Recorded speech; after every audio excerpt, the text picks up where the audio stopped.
Vamos falar agora do segundo grande despertamento nos Estados Unidos. Terminamos de falar do século XVIII, vamos começar a falar do século XIX. Século XIX, quando pensar em século XIX, pense em missões. Nós vamos falar daqui a pouquinho. Mas antes, nós vamos falar do segundo, chamado segundo grande despertamento nos Estados Unidos. Primeiro grande despertamento nos Estados Unidos, lembre de George Whitefield e Jonathan Edwards. Certo? Antes, só mostrar para vocês aqui, que eu esqueci antes. Eu não li ainda, mas o Valdir já leu. Uma biografia, editora Vida, biografia de John Wesley. Por mais que ele tenha tido erros doutrinários, foi um grande homem de Deus, foi usado por Deus, grande evangelista, alcançou muitas almas para a glória do Senhor. Segundo grande despertamento. Esse aí ele é importante, não tanto pelo que ele trouxe. Eu não gosto muito do que ele trouxe. O próprio Lloyd Jones, por que o Lloyd Jones, que era do século XX, por que ele não dizia para ir para o século XIX? Porque não é o lugar certo para você ir. Você tem que dar um pulo aí. Vai para o século XVIII. O XIX, você tem as missões, isso é uma coisa importante, mas em termos de teologia e em termos de eclesiologia, realmente não é tão interessante. Mas é muito importante dar uma olhada, porque foi esse segundo grande despertamento que moldou o cristianismo americano e, por consequência, o cristianismo brasileiro, protestante. Certo?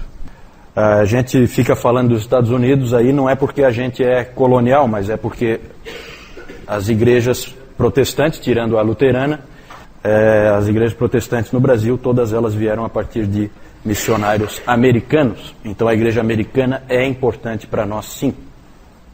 Aqui o contexto do segundo grande despertamento é o contexto, primeiro, a coisa começa, o quadro em que o segundo grande despertamento ocorreu é o pós-guerra da Revolução da Independência dos Estados Unidos. Nessa época, depois da independência americana, quem é que sabe que ano que foi? 1776, né? É isso? 1776.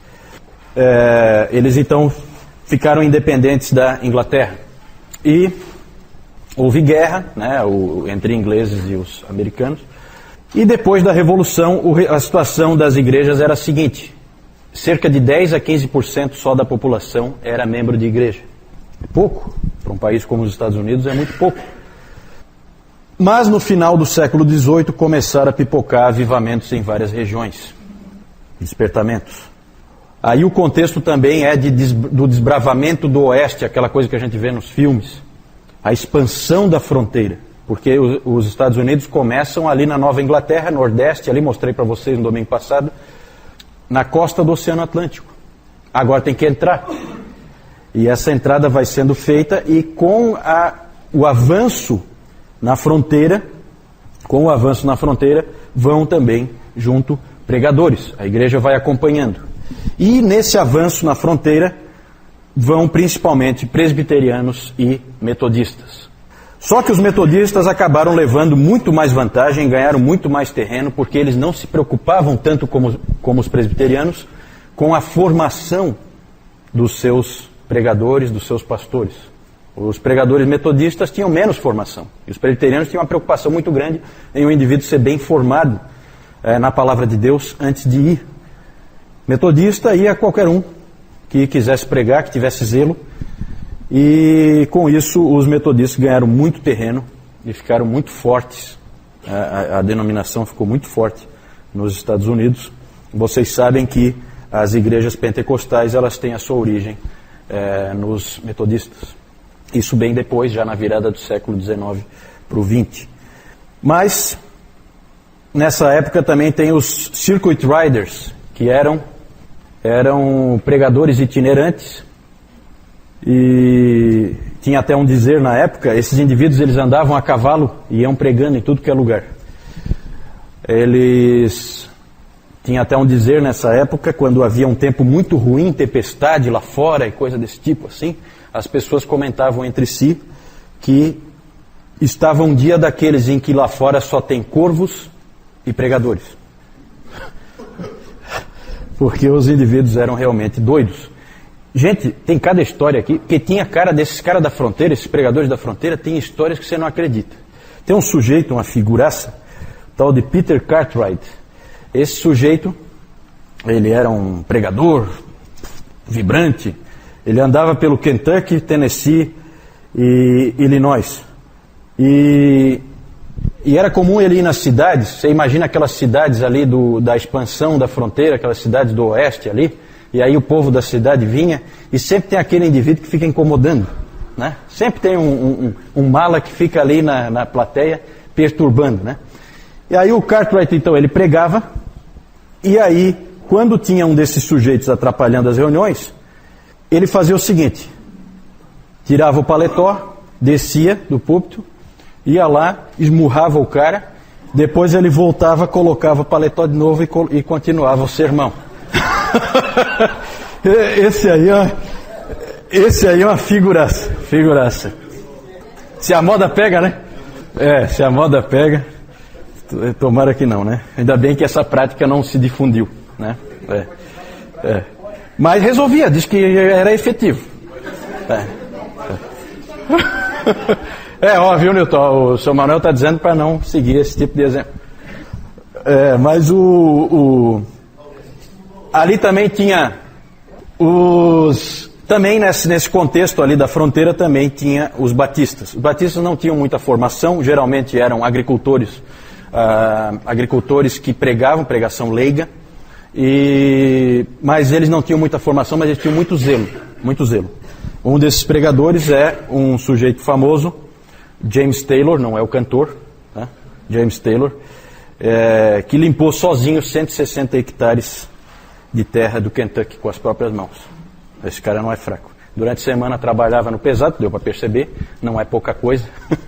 E final de semana então ele vinha e pregava, esse James Taylor, batista. Então, esse é o contexto aí. Aí há alguns nomes importantes. O Timothy Dwight, que era neto de Jonathan Edwards. Daniel Baker, que era um estudante que influenciou o Charles Hodge. Um dos principais nomes pregadores dessa época é esse aí, Azael Nettleton. Esse sujeito, ele aparece muitas vezes citado nesse livro aqui, Os Batistas e a Doutrina da Eleição. Foi ali que eu conheci esse nome, Azael Nettleton.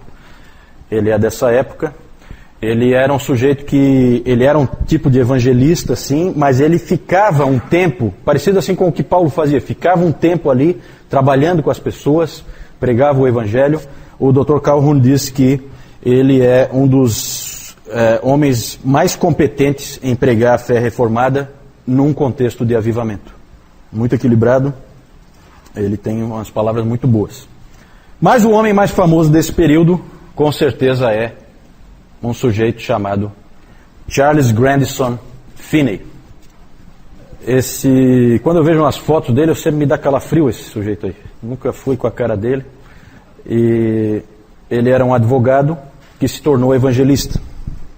Com ele ocorre uma grande mudança na história dos avivamentos.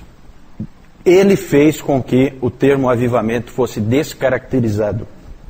Quando se fala em avivamento século XVIII é uma coisa, quando se fala avivamento século XIX é uma outra coisa completamente diferente, só usa o mesmo nome, certo? Graças ao Charles Finney. Ele disse que um avivamento pode ser produzido. Um avivamento poderia ser produzido. Vejam o que ele diz. A conexão entre os meios para um avivamento e um avivamento é cientificamente tão certa quanto a relação entre os meios para o plantio de grãos e uma colheita de trigo. Um agricultor que sabe o que está fazendo, sabe como produzir trigo. Se ele fizer certo, ele terá trigo. Um cristão ou um pregador que sabe o que está fazendo e faz corretamente, terá um avivamento. É esse o grau científico de precisão dessa conexão. Nós estávamos comentando agora no intervalo aí, que ele praticamente imaginou que o Espírito Santo é controlável.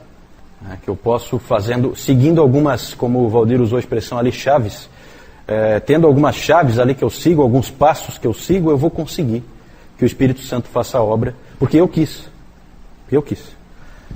Muito estranho isso aí, muito estranho. É completamente o oposto da visão de Jonathan Edwards, que chamou de uma obra surpreendente de Deus. Quando nós menos esperávamos, Deus interveio. Aí é o contrário. Aí eu digo a hora e o local em que Deus vai atuar. Lamentável, na minha opinião. A doutrina calvinista foi abandonada nessa época e no seu lugar entrou o arminianismo. Eu acho que Charles Finney é um pouquinho mais do que arminiano, na minha opinião. John Wesley é arminiano, e eu respeito o arminianismo de John Wesley. O de Charles Finney eu não respeito. Eu respeito o arminianismo de A.W. Tozer. Eu gosto demais de A.W. Tozer. Uma vez o Andrew King, eu estava conversando com ele, e ele disse, o A.W. Tozer é um arminiano com um Deus grande. E é exatamente isso, certo? Agora, esse Deus que vem quando você marca a hora, eu acho muito estranho, muito. Olha só o que mais que o Finney disse. Em vez de dizer aos pecadores para usarem os meios de graça e orarem por um novo coração, eu os conclamo para que eles mesmos façam para si um novo coração. E pressiono na direção do cumprimento do dever da imediata entrega a Deus. Você está na tua condição de se salvar agora. Isso eu entendo que é um pouquinho mais do que arminianismo. Para mim isso aí já namora perigosamente com o pelagianismo. E me impressiona a influência que esse sujeito teve na igreja norte-americana. Ele também fazia muitas campanhas em questões morais. O arminianismo sempre anda muito com o moralismo, né? Nunca pense no arminianismo como alguma coisa que vá produzir cristãos descuidados ou alguma coisa assim. Muitas vezes é exatamente o contrário. Ele fazia campanhas pelo abandono da escravidão, pela abstinência total de bebidas alcoólicas, tudo com muita vivacidade. Ele é um sujeito que prega com muita violência, com muita força, coloca a pessoa contra a parede realmente. Era um indivíduo que tinha o poder de controlar pelo discurso as pessoas, né? Ele tinha um magnetismo pessoal. Com o Finney era tudo preto ou branco. Então é assim, com ele tudo radical. Aqui, ó, é assim, e ele vai dizendo o que é que tem que ser feito. Depois do Finney, os avivamentos passaram a ser reuniões organizadas, promovidas por teologia arminiana e com grande ênfase em reforma social. Isso aí produziu grandes transformações na igreja. Uma coisa que o cristianismo americano tem até hoje é o avivamentismo, que são as cruzadas evangelísticas, esse tipo de coisa. Nós vamos marcar o avivamento, nós vamos alcançar milhares de pessoas no dia tal, na hora tal, vamos trazer o fulano de tal aqui e nós vamos alcançar aqui nesse país. É assim que funciona. Vocês sabem que esse é o pensamento do protestantismo americano hoje.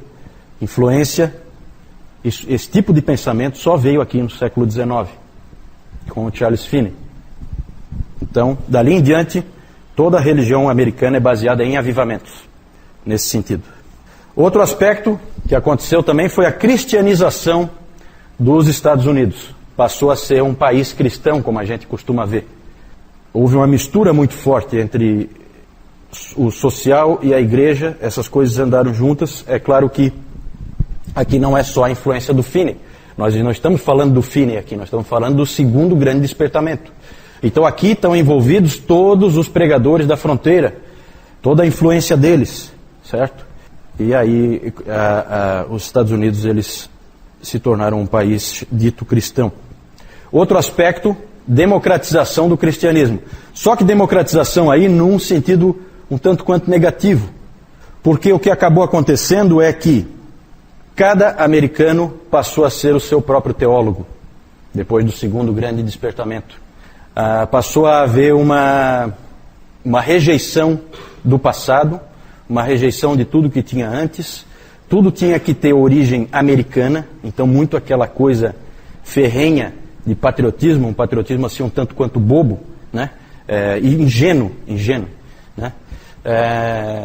E aí o abandono, aqui por exemplo os batistas acabaram negando toda a sua tradição confessional, a Confissão de Fé de Londres de 1689 e depois a Confissão de Fé de Filadélfia de 1833, tudo isso foi para a lata do lixo.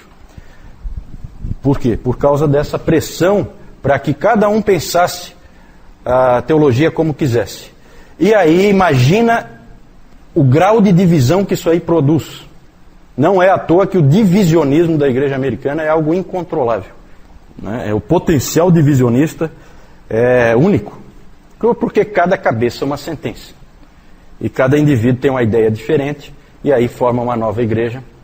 Se for um indivíduo com algum talento de liderança, ele acaba formando uma nova igreja.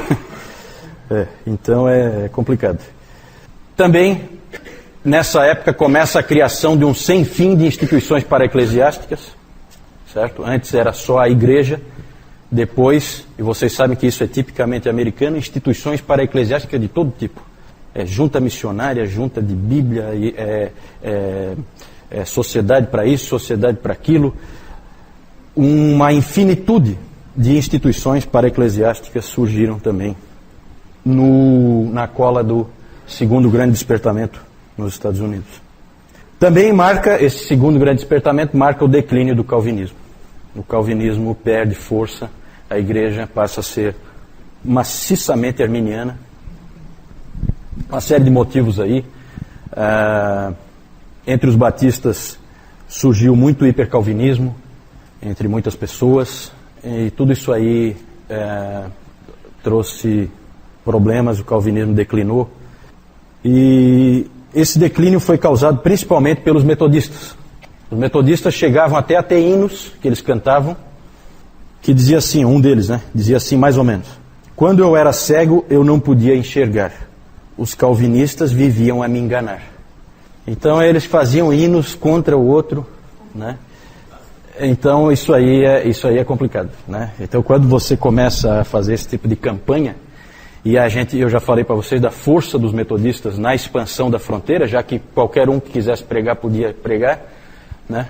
Então isso dá muita força, dá muita capilaridade, você consegue levar pessoas para tudo que é canto. E mais ou menos como a gente vê, né, nessa questão da capilaridade, a gente vê igrejas como a Assembleia de Deus, por exemplo, em que facilmente um indivíduo pode se tornar um pregador dentro da igreja, então você tem a Assembleia de Deus em todo lugar. Né? Não há assim um requisito de que ele seja muito preparado. Né? Isso dá muita força em termos de expansão. Né?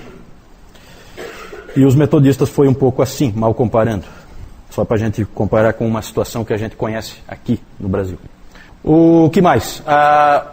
Um aspecto positivo que o Dr. Calhoun defende é que com essa cristianização dos Estados Unidos ocorreu um atraso na paganização do país. A paganização está acontecendo hoje.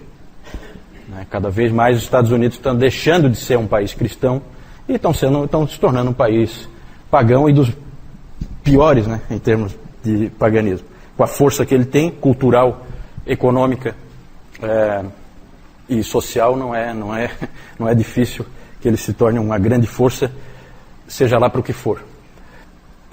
Que mais? Também apareceram novas denominações dentro dessas filosofias aí de renúncia ao passado, renúncia à história. Então vai criando assim uma coisa ingênua de ignorar o que passou. Tudo começou com a gente, uma coisa um pouco, realmente uma ingenuidade, né, que às vezes a gente até percebe um pouco na igreja norte-americana, uma ingenuidade em relação à obra de Deus do passado. E isso aí vem tudo nesse bojo aí. Surgem novas denominações também dentro desse pensamento, como os discípulos de Cristo, as igrejas de Cristo, tudo na fronteira. Renunciando a qualquer tipo de tradição, renunciando a qualquer passado da igreja, renunciando a tudo isso. Mormons e adventistas aí já não são classificados como igrejas cristãs, né? Eles são igrejas que vêm de revelação, certo? Essas igrejas são igrejas que vêm de revelação sobrenatural. Elas os fundamentos dela não são na palavra de Deus. Os fundamentos vêm de revelação de alguém, algum profeta, certo? No caso dos Mormons, o Joseph Smith, que recebeu aquele óculos lá do arcanjo não sei qual, para ele conseguir... Nunca entendi aquela história, é uma história meio doida. E no caso dos adventistas, a Ellen White, né? É a grande... Então essas igrejas são diferentes, né? A gente não pega aqui junto, porque daí, quando cai naquela situação assim, né? Se Deus falou, o que eu vou dizer? Né? Aquilo que o Moisés sempre disse, se Deus falou, acabou a conversa. Nos Estados Unidos, no caso dos adventistas, século XIX. O Joseph Smith, acho que é antes, né, Newton? Eu não sei, eu acho que é século XVIII ainda, né? A virada, eu acho. Aí teria que investigar, eu não... Testemunhas de Jeová, não sei. Testemunhas de Jeová, não sei. Eu não sei nem qual é o marco deles, assim, para o início, né? No caso dos Mormons é bem claro, é o Joseph Smith, aquela revelação que ele recebeu e tal. E no caso dos adventistas também, a Ellen White. Então esses aí dá pra gente, é só descobrir lá quando é que a Ellen White nasceu e tal, e quando que ela morreu, você pega mais ou menos a época, né? Agora os testemunhos de Jeová, não sei, teria que investigar, não chequei isso aí. Vamos falar de uma coisa melhor. Isso aí eu não gostei muito, não. Esse Finney aí, ele... Olha só a cara dele. Tem uma foto dele mesmo. Eu não gosto dele, ele me causa arrepio. Tem. Não, tudo bem, mas ele me causa arrepio. Tem uma foto dele mesmo que, se tiver à noite assim na parede, eu tenho dificuldade de dormir.